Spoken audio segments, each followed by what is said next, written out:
Hi guys, எல்லாரும் எப்படி இருக்கீங்க? நான் உங்கள் லல்லி. ஸோ இன்றைக்கி ரொம்ப இன்ட்ரெஸ்டான ஒரு vlog தான் பார்க்க போகிறோம். நிறைய பேர் வந்து கமெண்ட்டில் சொன்னது இந்த மாதிரி நான் லாங் வீடியோ போடுங்க அக்கா, ரொம்ப நாள் ஆச்சு அப்படின்னாங்க. அது மட்டும் இல்லாமல் என்னால் வந்து ரெகுலராக ஷார்ட்ஸ் வந்து இப்போல்லாம் போட முடியுதில்ல. அதோட ரீசன் பார்த்தீங்கன்னா, இப்போ வந்து கிளைமேட் கொஞ்சம் இங்கே நல்லா இல்லை சென்னையில். அதனால் எனக்கு ரொம்ப கோல்டு, ஃபீவரு இந்த மாதிரி வந்து ஒன்று எனக்கு வருது, இல்லைனா பாப்பாவுக்கு வருது.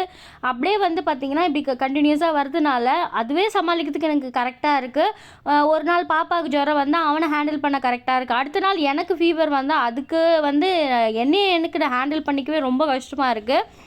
ஏன்னா வீட்டில் வந்து ஹஸ்பண்டு நான் பாப்பா மட்டும்தான் இருக்கோம். ஹஸ்பண்ட் ஒர்க் போயிடுவார். ஒரு பக்கம் வந்து பார்த்திங்கன்னா பாப்பாவையும் பார்த்துக்கணும். அந்த வீட்டு ஒர்க் வந்து பார்த்திங்கன்னா 2 நாள் இப்போ ரெஸ்ட் எடுக்கிற கொஞ்சம் கேப் விட்டு செய்வேன்னு வச்சுக்கோங்க. சாமான் சேர்ந்துடும், இல்லை வந்து பார்த்திங்கன்னா வீடு வந்து ரொம்ப கிளம்ஸியாக மாறிடும். இந்த மாதிரி தான் எனக்கு வந்து பார்த்திங்கன்னா கொஞ்சம் நாளாக போயிட்டு இருந்துச்சு. அதனால தான் பார்த்திங்கன்னா என்னால் ரெகுலராக ஷார்ட்ஸ் போட முடியல. நிறைய பேர் வந்து சொன்ன விஷயம் என்னன்னு பார்த்திங்கன்னா, இந்த மாதிரி நோட்டிஃபிகேஷன் வருது இல்லைக்கா அப்படின்னு சொல்லிட்டு ஒரு கம்ப்ளைண்ட் வந்துருச்சு. மேபி வந்து நான் 2 நாளைக்கு ஒரு வாட்டி ஷார்ட்ஸ் போடுறதுனால மேபி உங்களால் செக் பண்ண முடியலன்னு நினைக்கிறேன். எனக்கு என் சைட்லேருந்து ஒரே ஒரு ரெக்வஸ்ட் என்ன, 2 நாளைக்கு ஒரு வாட்டி என்னோடய சேனலுக்குள்ளே போயிட்டு எதனா நான் வீடியோஸ் போட்டிருக்கேன்னா நீங்கள் செக் பண்ணி பாருங்கள். கண்டிப்பாக இதுக்கப்புறம் வந்து ரெகுலராக வீடியோஸ் போட ட்ரை பண்ணுறேன். அது மட்டும் இல்லை, லாங் வீடியோ வாரத்துக்கு ஒரு நாள் வந்துடும்.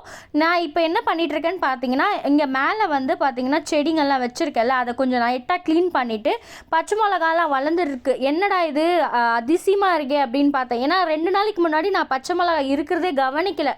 நான் மறந்தே போயிட்டு மேலே எடுத்துகிட்டு வந்து வச்சதில்லை. நல்லா மழைக்கு பார்த்திங்கன்னா நல்லா துளிர் விட்டுருக்கு, நல்லா பச்சை மிளகாலாம் வளர்ந்துட்டுருக்கு. சரி, நம்ம வந்து டியூஸ்டே அன்னைக்கு வந்து பார்த்திங்கன்னா கட் பண்ணிக்கலாம். ஏன்னா மண்டே கொஞ்சம் வளரட்டும், டியூஸ்டே வந்து கட் பண்ணி நம்ம வந்து சமையலுக்கு யூஸ் பண்ணிக்கலாம் அப்படின்னு சொல்லி நான் விட்டுட்டு வந்துட்டு அந்த இடத்தெல்லாம் க்ளீன் பண்ணிவிட்டு அப்புறம் வந்து பார்த்திங்கன்னா இந்த பெட்ரூம் பார்த்திங்கன்னா உங்களுக்கே தெரியும் எந்த நிலைமையில் இருக்குது அப்படின்னு சொல்லி, அப்பாவும் பிள்ளையும் சரி ஒரு ட்ரெஸ் எடுக்கிறாங்கன்னா மொத்த ட்ரெஸ்ஸும் எல்லாத்தையும் கலைச்சிட்டு அந்த ஒரு ட்ரெஸ் தான் எடுக்கிறாங்க. இது எல்லா வீட்லேயும் நடக்கிறதா இல்லையா எனக்கு தெரியல. என் வீட்டில் வந்து வாரம் வாரம் இப்படி நடக்கும். ஸோ கொஞ்சம் கேர் பண்ணிக்கலன்னு வச்சுக்கோங்க, ரொம்பவே கிளம்ஸியாக மாறிடும். அதை கொஞ்சம் ஸ்பீடாக வந்து நான் ஆர்கனைஸ் பண்ணுற மாதிரி நான் உங்களுக்கு காட்டியிருக்கேன். ஏன்னா இது ரொம்ப ஸ்லோவாக காமிச்சிருப்பேன். அதனால தான் கொஞ்சம் ஸ்பீட் ஏற்றி உங்களை போர் அடிக்க விரும்பலை. இந்த விலாக் வந்து டோட்டல் டிஃப்ரெண்ட்டாக இருக்கும். முன்னாடி பார்த்த விலாக் மாதிரி இருக்காது. ஸோ கொஞ்சம் டிஃப்ரெண்ட்டாக எடுத்திருக்கேன். நிறைய பேர் சொன்னது வந்து நிறைய விஷயம் ஆட் பண்ணுங்க அக்கா, கொஞ்சம் சமைக்கிற மாதிரி காட்டுங்க, கொஞ்சம் டிஃப்ரெண்ட்டாக வேறு எதனா ஒர்க் பண்ணுற மாதிரி காட்டுங்க அப்படின்னு சொல்லி ரெக்வஸ்ட் பண்ணாங்க. அதனால் கொஞ்சம் என்னால் முடிஞ்சது நான் பண்ணுறேன். சில டைம் யோசிப்பேன், என்னடா இது நம்மளே வந்து செஞ்ச வேலையே செஞ்சுட்டு இருக்க மாதிரியே இருக்கே அப்படின்னு எனக்கே தோணும் போது தான் நான் வந்து வீடியோஸ் சரியாக போட மாட்டேன். ஏன்னா நம்மளோட லைஃப்பில் வந்து ரொட்டீன் ஒரே மாதிரி போகுது. நம்ம ஹோம் மேக்கர் சொல்ல போனால் காலையில் எழுந்து பால் காசி டிஃபன் செஞ்சு குழந்தைங்கள ஸ்கூலுக்கு அனுப்பிச்சி மறுபடியும் எல்லா வீட்டு வேலையும் செஞ்சு பண்ணுறதே கரெக்டாக அதே ரொட்டீன் தான் போயிட்டுருக்கு எனக்கும். சில டைம் யோசிப்பேன், என்னடா இது ஒரே மாதிரி இருக்குது, நம்ம வந்து எதனா டிஃப்ரெண்ட்டாக காட்டணும் அப்படின்னு சொல்லி ட்ரை பண்ணின்னு தான் இருக்கேன். கண்டிப்பாக உங்களுக்கு நான் வந்து இதுக்கப்புறம் டிஃப்ரெண்ட்டாக காட்டுறேன். இது மட்டும் இல்லாமல் 20ஆம் தேதிக்கு மேலே வந்து பார்த்திங்கன்னா அம்மா வீட்டுக்கு கிளம்பிட போகிறோம். ஏன்னா என் பாப்பாவுக்கு வந்து ஸ்கூல் ஹாலிடே விட்டுட்டாங்க, தெரப்பிக்கு நாங்களே லீவ் போட்டுட்டோம். ஸோ ஓகே, ஒரு 10 நாள் வந்து எந்த வித டிஸ்டர்பன்ஸ் இல்லாமல் அம்மா வீட்டுக்கு போகலாம் அப்படின்னு சொல்லி நம்மளுக்கு ஒரு மைண்ட் பீஸ் வேணும்ல. நிஜமாக சொல்கிறேங்க, வீட்டில் வந்து ஒரு 2 மாதம் உள்ளே இருந்தேன்னு வச்சுக்கோங்க, பைத்தியம் பிடிக்கிற மாதிரி இருக்குது. ஓப்பனாக சொல்கிறேன், ஒரு மாதிரி டிப்ரெஷனில் போய்ட்றேன். குழந்தைகிட்ட தேவையில்லாமல் கோவப்பட வேண்டியதாக இருக்குது. ஏன் கோவப்படுவேன்னு சில டைம் யோசிப்பேன். ஏன்னா ஒர்க் ப்ரெஷரு, தனியாக வந்து பாப்பாவை பார்த்துட்டு இருக்கிறது எல்லாமே நம்மளே பண்ணுறோமே, ஏன் வந்து நம்மளே பண்ணுறோம். எனக்கு வந்து ரொம்ப சில டைம் இந்த மாதிரி தான் எனக்கு தோணும். நம்மளே எல்லா வேலையும் செய்ய வேண்டியதாக இருக்குது. பாப்பாவையும் பார்த்துக்கணும், வீட்டு வேலையும் செய்யணும், சமைக்கணும், கரெக்ட் நேரத்துக்கு தெரப்பி இட்டுட்டு போகணும். இப்படியே இருந்துச்சு, எனக்கு ஒரு மாதிரி ஆச்சு கொஞ்ச நாளாக. அப்போ நான் யோசித்தேன், நம்ம வந்து எல்லா டைமும் வேலையே செஞ்சுட்டு இருக்காமல் நம்மளோட மீ டைமும் நம்மளும் எடுத்துக்கணுங்க. நிஜமாக சொல்கிறேன், நம்ம வந்து கரெக்ட் டைமுக்கு சாப்பிட்ணும், கரெக்ட் டைமுக்கு நம்மளை கேர் பண்ணிக்கணும். நம்ம வந்து இப்போ உடம்பு முடியாமல் நான் இருக்கேன்னு வச்சுக்கோங்க, ஹஸ்பண்டால் வந்து என்னை பார்த்துக்க முடியாது. எல்லா டைமும் ஹஸ்பண்டால் பார்த்துக்க முடியாது.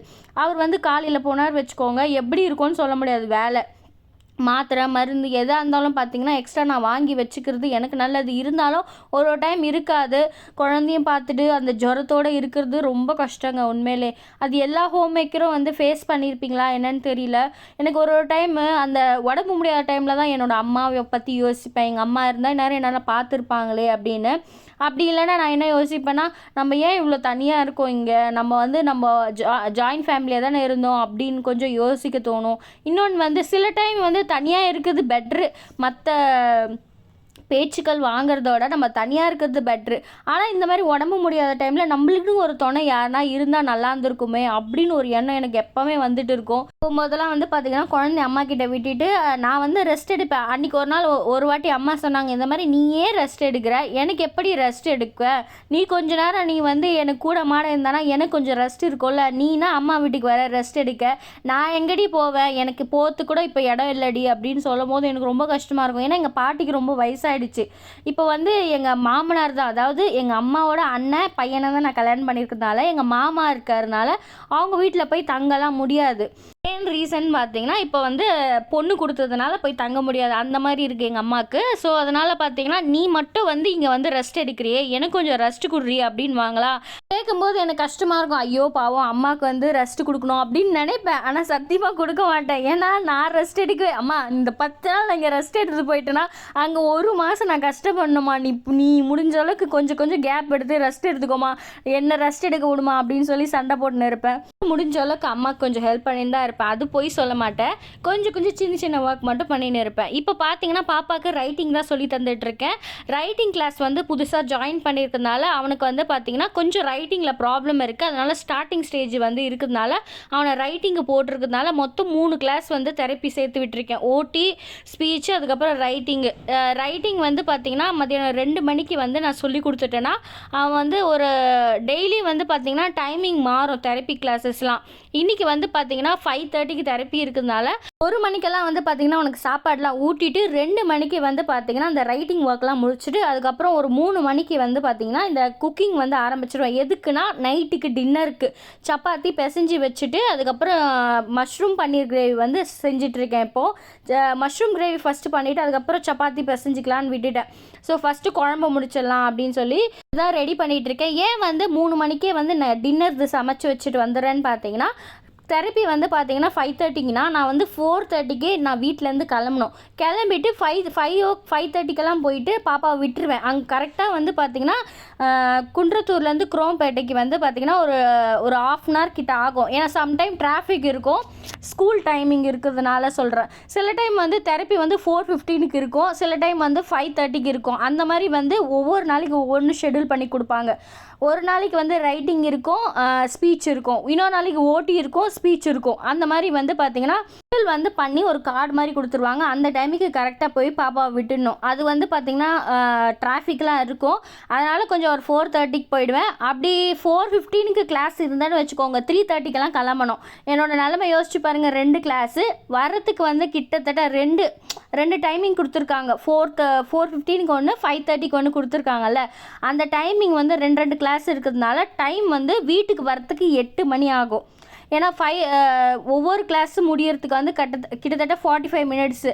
அதில் வந்து பார்த்திங்கன்னா அங்கேருந்து நான் ட்ரைவ் பண்ணிவிட்டு வரணும். அது வந்து டிராஃபிக் ஜாம் இருக்கும். அந்த டைம் ஸ்கூல் டைம், ரெண்டுமே வந்து ஸ்கூல் டைம் இருக்கிறதுனால நிறைய டிராஃபிக் ஜாம் இருக்கிறதுனால வீட்டுக்கு வரது சேர்ந்ததுக்கே ஒரு 7:30 8 ஆகிடும். நைட்டு வந்து நான் மறுபடியும் சமைக்கணுன்னா என்னால் முடியவே முடியாது, செம்ம டயர்டாக இருக்கும். ஏன்னா டிரைவரை பண்ணிட்டு வரேன்.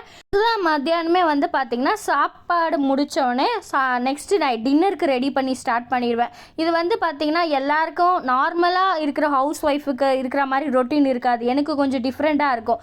இப்போ கரெக்டாக ஒரு 4 மணி ஆகிடுச்சு. பன்னீர் கிரேவி செஞ்சு முடிச்சிட்டேன். இப்போ வந்து பாப்பாவுக்கு வந்து பார்த்திங்கன்னா ஒரு பால் வந்து அந்த ராகி மால் பவுட்ரு வந்து நான் ஒன்று வாங்கியிருக்கேன், எனக்கு தெரிஞ்ச சிஸ்டர்கிட்டேருந்து. அவங்கக்கிட்டேருந்து வாங்கி பாலில் மிக்ஸ் பண்ணி கொடுப்பேன். அது ரொம்ப நல்லா இருக்குதுன்னு சொல்லிட்டு அவன் டெய்லி கேட்குறான். அதை கொஞ்சம் கலக்கி கொடுத்துட்டு நான் வந்து ஒரு டீ குடிச்சிட்டு நம்ம வந்து இந்த சப்பாத்தி மாவு பிசைஞ்சு வச்சுட்டு கிளம்புறது தான் பாக்கி. மீதி எல்லா வேலையும் வந்து பார்த்திங்கன்னா முடிச்சிட்டேன். வீடு பெருக்கிறது அதெல்லாம் வந்து சின்ன சின்ன ஒர்க் வந்து இந்த டீ குடிக்கிற கேப்பில் வந்து செஞ்சிருவேன். வரைக்கும் வந்து தெரப்பிக்கு போகிறதுக்கு முன்னாடி என்னென்ன ரொட்டீன் வந்து நான் பண்ணுவேன்னு உங்களுக்கு நான் காட்டினதே இல்லை. ஏன்னா அந்த அளவுக்கு டைமும் இருக்காது, நம்ம நினைக்கவும் முடியாது. ஏன்னா ஒரு டைம் வந்து ஃபோன் பண்ணி கொஞ்சம் முன்னாடியே வந்துடுறீங்களா அப்படின்னு கூட கேட்பாங்க. அதனால் வந்து கரெக்டான ஷெடியூல் வந்து என்னால் வந்து இந்த தெரப்பிக்கு போகிறதுக்கு முன்னாடி என்னால் சொல்ல முடியலன்னு சொல்லிட்டு தான் நான் வெயிட் பண்ணி இன்றைக்கி வந்து பார்த்திங்கன்னா தெரப்பிக்கு போகிறதுக்கு முன்னாடி நான் என்னென்ன பண்ணுறேன் அப்படின்னு சொல்லிட்டு காட்டுறேன். இப்போ பார்த்திங்கன்னா சப்பாத்தி மாவு பிசைஞ்சிட்டு தனியாக எடுத்து வச்சுருவேன்.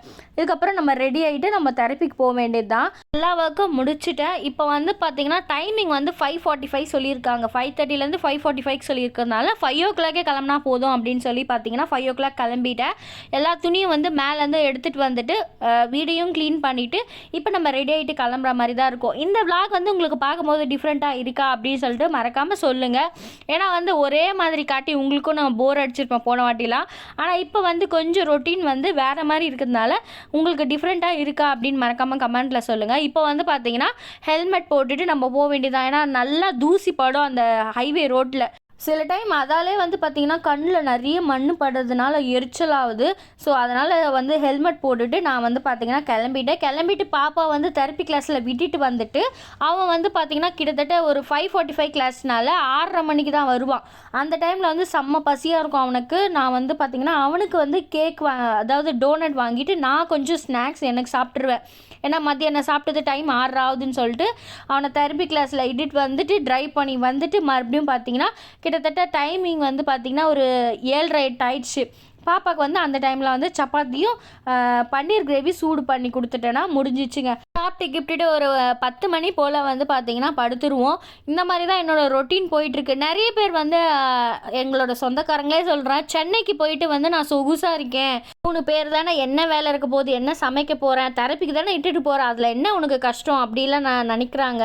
ஸோ அவங்களுக்கு இந்த வீடியோ பார்த்திங்கன்னா புரியும்னு நினைக்கிறேன். ஏன்னா வந்து நிறைய பேர் வந்து என்ன நடக்குது நம்ம லைஃப்லன்னு தெரியாது. ஆனால் வந்து நான் நல்லா இருக்கேன், நான் வந்து பார்த்திங்கன்னா கஷ்டப்படுறதே இல்லை, நான் சொகுசாக இருக்கேன் அப்படி இப்படின்னு நினைக்கிறாங்க. உலகத்தில் யாருமே வந்து பார்த்திங்கன்னா கஷ்டப்படாமல் இருக்க மாட்டாங்க. எல்லாருமே கஷ்டப்படுவாங்க. நான் மட்டும் இல்லைங்க, நிறைய பேர் ஹோம் மேக்கர் வந்து நிறைய பேர் பார்த்துருக்கேன் அந்த தெரப்பி கிளாஸில். உண்மையிலே வந்து நான் ஒரு டைம் நினைப்பேன் நம்ம பையனே பரவாயில்ல அப்படின்னு சொல்லிட்டு. அந்த மாதிரி நிறைய குழந்தைங்க அங்கே வருது. ஸோ அதை பார்க்கும்போது பார்த்திங்கன்னா ரொம்ப கஷ்டமாக இருக்குது. எப்படி தான் அந்த குழந்தைங்கள அவங்க ஹேண்டில் பண்ணுறாங்க, எப்படி அவங்க வீட்டு வேலை செஞ்சுட்டு அந்த தெரப்பி கிளாஸ்க்கு வராங்க அப்படியே நினைக்கும் போது, அவங்க கஷ்டத்தை நினைக்கும் போது என் கஷ்டம்லாம் ஒன்றும் இல்லைன்னு தான் நான் சில டைம் யோசிப்பேன். ஸோ டியூஸ்டே வந்து பார்த்திங்கன்னா பச்சை மிளகாலாம் கட் பண்ணிவிட்டு என்னோட அந்த டியூஸ்டே ரொட்டீன் வந்து போயின்ட்டுருக்கு.